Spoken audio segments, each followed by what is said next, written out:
Detrás de la Navidad existen aspectos oscuros.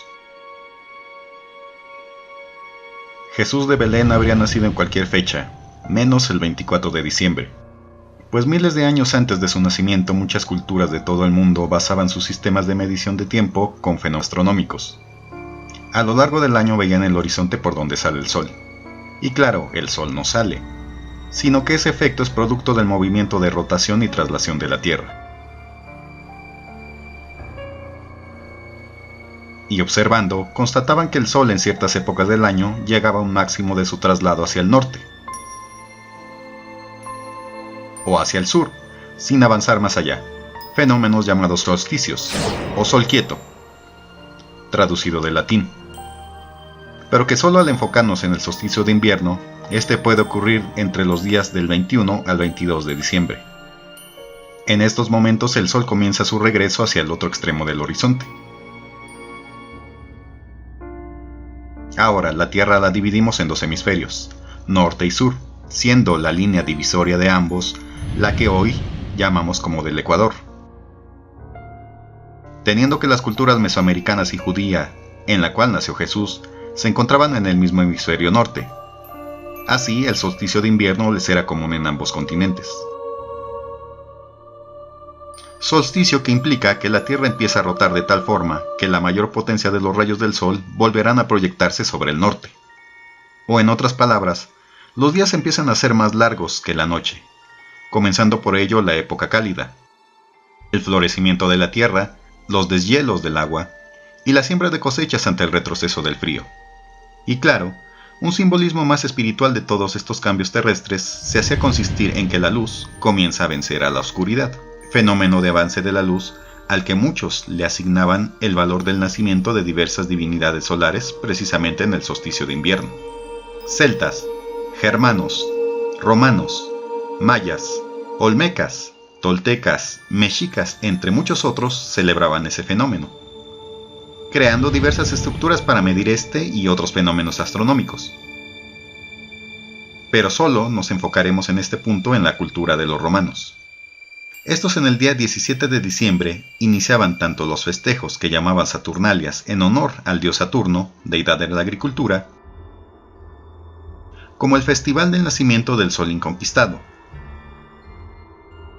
En latín, Dies Natalis Solis Invicti, festival que celebraba que la luz natural del sol aumentaba después del solsticio de invierno, festividad que corría desde el 22 al 25 de diciembre. Y este sol invicto era la deidad llamada Mitra, divinidad de origen persa que adoptaron los romanos. Si quieres saber cómo eran las fiestas de Mitra, solo tendrás que ver la fiesta de Navidad con tu familia. Pues no ha cambiado mucho en esencia que digamos. Había mucha comida, bebida, intercambio de regalos, reunirse con familiares, poner adornos de plantas y flores, velas, entre muchas otras cosas que hoy seguimos viviendo. Pero todo esto cambió con el predominio del cristianismo en el Imperio Romano. Pues llegó el momento en que para suprimir estos ritos en honor de Mitra, se le sustituyó con el propio Jesús, quien ocupó el lugar como el nuevo sol invicto. Y su fecha de nacimiento, por supuesto, fue oficializada el 24 de diciembre, tal y como sigue al día de hoy. Pero resulta que si los romanos tenían a Mitra, los mexicas tenían su propio sol invicto, Huitzilopochtli, el colibrí del sur, quien según su cosmovisión nacía precisamente en el llamado en Europa solsticio de invierno. Pues Huitzilopochtli también es representación del sol. Y llegó el momento de la llegada de los españoles a esta tierra, comenzando la erradicación de las prácticas originarias.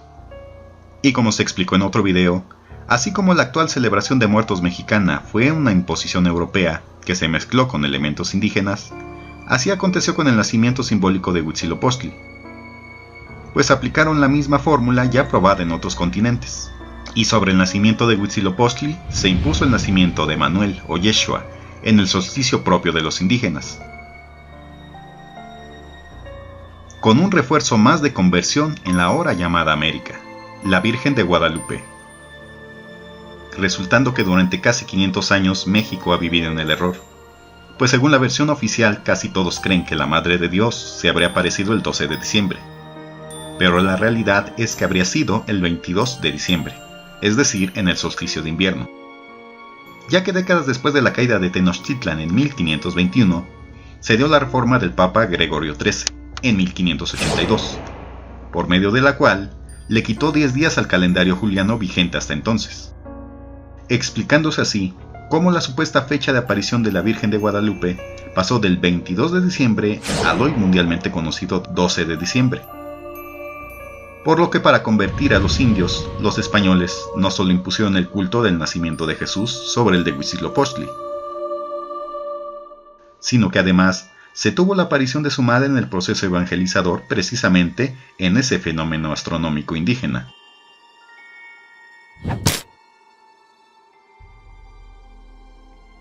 Imposiciones todas las anteriores que han servido para evangelizar a millones de personas en todo el mundo durante más de 1000 años. Efectos que tú puedes ver hasta el día de hoy, sin lugar a dudas.